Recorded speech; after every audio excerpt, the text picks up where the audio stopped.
Salut les copains, on espère que vous allez bien. Aujourd'hui on se retrouve,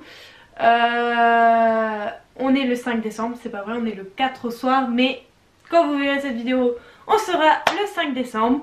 Aujourd'hui je reviens dans une vidéo pas trop marrante. Hein.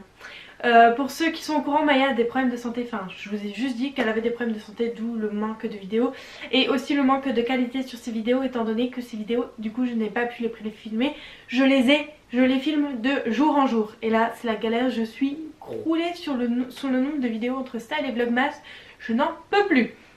Bref, je suis là pour vous expliquer enfin ce qui se passe parce qu'on a enfin des réponses, on a eu les réponses ce soir, donc on va expliquer. Qu'est-ce que t'en penses mon amour? Toi tu vas dormir.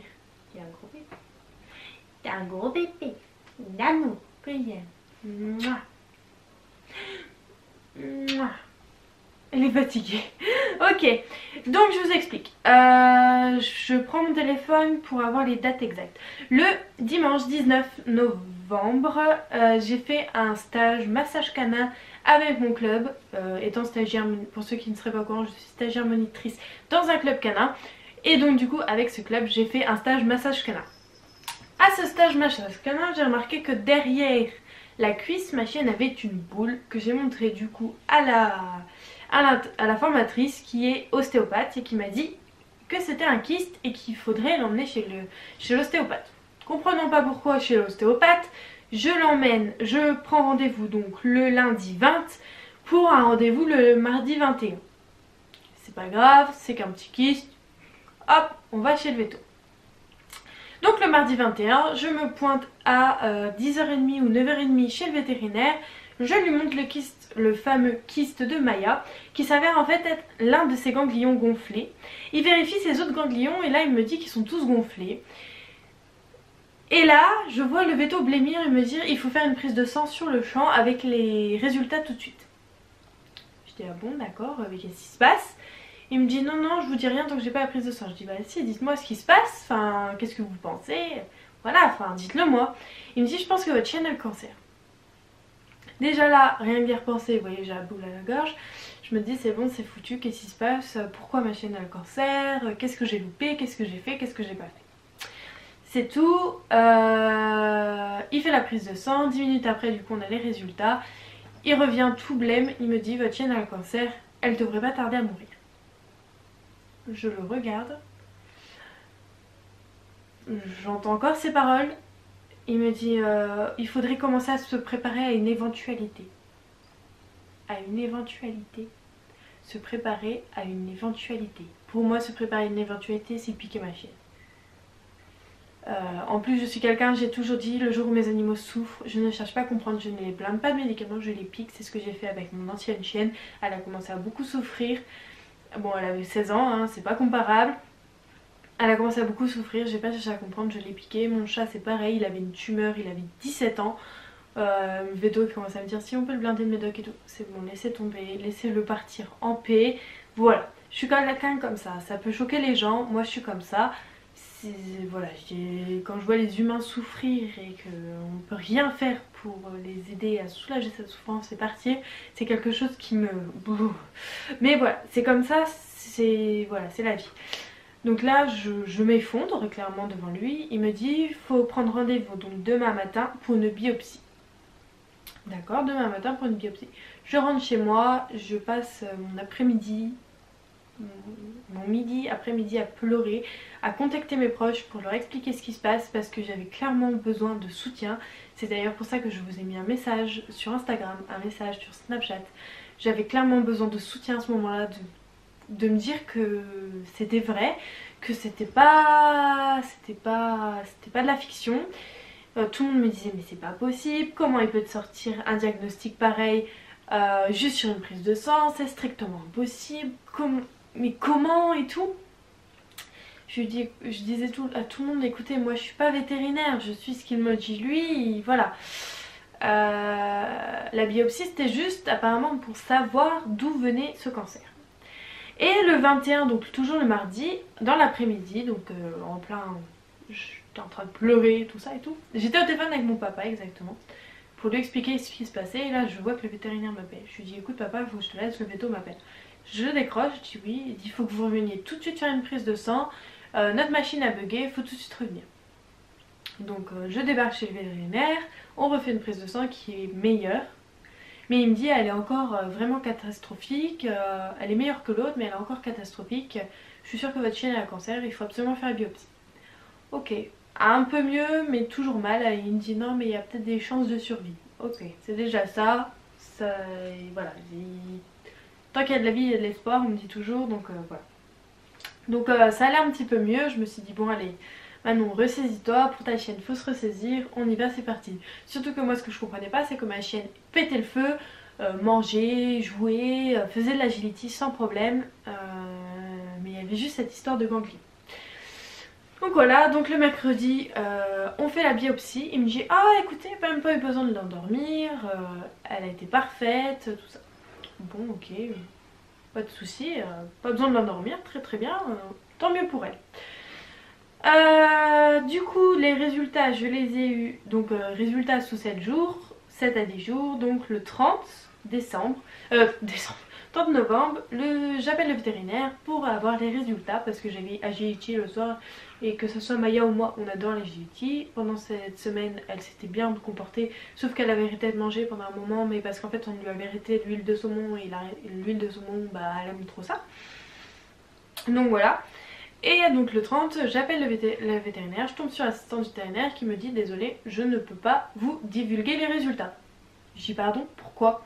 Elle me dit bah non, votre vétérinaire référent n'est pas là donc je ne peux pas. Je dis non mais je vous explique là. Là vous me trouvez un vétérinaire pour interpréter les résultats et vous me les donnez aujourd'hui les résultats. Non non non, vous allez attendre demain. Donc moi je me fâche, je lui dis non non, je n'attendrai pas demain, c'est tout de suite là, vous me donnez les résultats aujourd'hui. Je vais enlever ça là parce que ça me gêne. Donc c'est tout, un autre vétérinaire que le mien parce que c'était une grosse clinique, non ils sont 5, 6. Donc voilà, elle m'appelle, elle me dit écoutez, on sait pas ce qu'elle a. Je dis comment ça vous savez pas ce qu'elle a? Oh non, on sait pas si c'est un cancer ou si c'est juste un virus. Je dis mais écoutez-moi, on a fait une biopsie pour savoir non? Oui mais on sait pas, donc du coup il faut prendre des anti-inflammatoires, des antibiotiques et refaire une biopsie dans 15 jours. Je dis non mais écoutez-moi bien là, je ne prends pas vos médicaments déjà. Et deuxièmement, je vais pas refaire une biopsie pour que dans 15 jours vous me redisiez écoutez, on sait pas ce qu'elle a. Et puis hop, on refait une biopsie dans 15 jours. J'ai dit c'est bon, ça va 2 minutes. J'ai dit maintenant vous me donnez les résultats de la biopsie et basta. Ah mais non, il faut la mettre sous médicaments. J'ai dit c'est hors de question. Maya non. Non. T'es nulle. Elle a arraché son pansement. Non. Là je vais me fâcher Maya, hein. C'est non. Bah oui. Maman va te mettre la collerette hein, si tu continues. Tu m'as comprise. Oui parce qu'en fait ils lui ont coupé les poils pour lui faire la prise de sang. Et depuis elle se lèche à 100. Donc là le vétérinaire, je vous expliquerai qu'on a vu ce soir, lui a donné une pommade et un bandage à mettre. Pendant 1 heure. 1 heure le soir, donc madame elle va pas nous embêter pendant 1 heure le soir, elle va laisser son bandage tranquille pendant 1 heure. D'accord? Qu'est-ce qu'il a dit le docteur? Sinon moi je vais te parler à moyen. Ah ouais. Oui je sais, souvent on me dit, et t'as cru qu'elle t'a compris. Elle a juste compris que j'étais pas contente. Dis donc. Donc c'est tout, donc je me fâche un petit peu, je dis que c'est hors de question machin, je vais à la GT, là ma présidente, donc ma coach, me dit écoute moi je fais pas la GT à ta chienne étant donné la prise de temps catastrophique de la dernière fois. Ce qui se comprend parce que s'il arrive un truc à ma chienne, j'ai le droit, enfin la justice française fait en sorte que j'ai le droit de me retourner contre elle, alors que c'est moi qui ai pris l'initiative de faire de la GT à ma chienne. Mais bon, c'est tout. On rentre chez nous. Tout le monde me conseille d'aller donc dans une grosse clinique bien réputée en Lorraine, donc la clinique de Ludre, Lorraine Vet, donc la grosse clinique de Ludre. Puis je me demandais et tout, je me suis dit de toute façon comment ils vont faire, Ah, j'ai fini par prendre rendez-vous donc pour ce soir. Donc Luc emmène Maya parce que moi je fais partie du membre du comité de mon club canin. Donc j'avais rendez-vous, j'avais réunion ce soir avec les membres du comité. Et là, la nana lui dit écoutez, oui, il y a une infection, ça peut être un cancer, mais bon, pas plus s'inquiète que ça. Elle me dit votre deuxième prise de sang est très très bien, il n'y a pas à s'inquiéter, c'est normal, elle est tout à fait normale. Ah bon? D'accord. Il faudrait faire une biopsie. Luc il lui sort les résultats de la biopsie, ils sont là les résultats. Ah non, c'est pas une biopsie qu'elle a fait. Pardon. Parce que nous on l'a vendu comme biopsie depuis le début. Hein. Non, non, ça c'est une ponction qu'elle a faite. Elle dit en effet avec une ponction on ne peut pas faire différence entre un cancer ou un virus. Elle dit la ponction est trop faible pour savoir. D'accord. Donc on fait quoi? Elle dit bah faut absolument faire une biopsie. Mais elle dit vous inquiétez pas, vous pouvez laisser passer les fêtes, il n'y a pas lieu de s'inquiéter là maintenant tout de suite. Voilà. D'accord. Donc conclusion, ma chienne n'a peut-être pas le cancer et même si elle l'a c'est très minime. De toute façon je vous en reparlerai vite fait dans une vidéo quand on aura les résultats de la biopsie. Mais moi pour l'instant je m'inquiète plus du tout de ce qu'elle m'a dit la vétérinaire. C'est une spécialiste du cancer du chien. Donc je pense que je peux lui faire confiance, ils sont très réputés. Mon vétérinaire chez qui j'allais commencer à avoir sa réputation se voir baisser, je comprends pourquoi. J'ai plus l'impression qu'on essayait de faire du fric sur le dos de ma chienne en sachant qu'elle était pas trop malade mais qu'on lui foutait tous les examens possibles et inimaginables. Parce que là ça va me coûter 350 € la biopsie, sauf que la ponction m'a coûté déjà 150 €. Les médicaments devaient m'en coûter 70, je devais refaire une ponction, donc 150 €, etc. etc. Donc je pense que c'est une très bonne initiative et la vétérinaire a dit à Luc que j'avais très bien fait de refuser les médicaments car il ne fallait surtout pas prendre les médicaments car ça pouvait fausser la biopsie. Donc voilà, donc je suis très contente des décisions du coup que j'ai prises pour ma chienne. Un peu moins du fait de ne pas avoir changé de vétérinaire avant. Lorla, une amie à moi m'avait dit de changer de vétérinaire, j'ai pas changé de vétérinaire, j'ai maintenu, j'aurais pas dû. Voilà, si je l'avais emmené directement chez lui, je ne me serais pas inquiétée comme ça. C'est tout, c'est comme ça, c'est... Je le saurai maintenant, ce vétérinaire là c'est fini, je ne veux plus en entendre parler.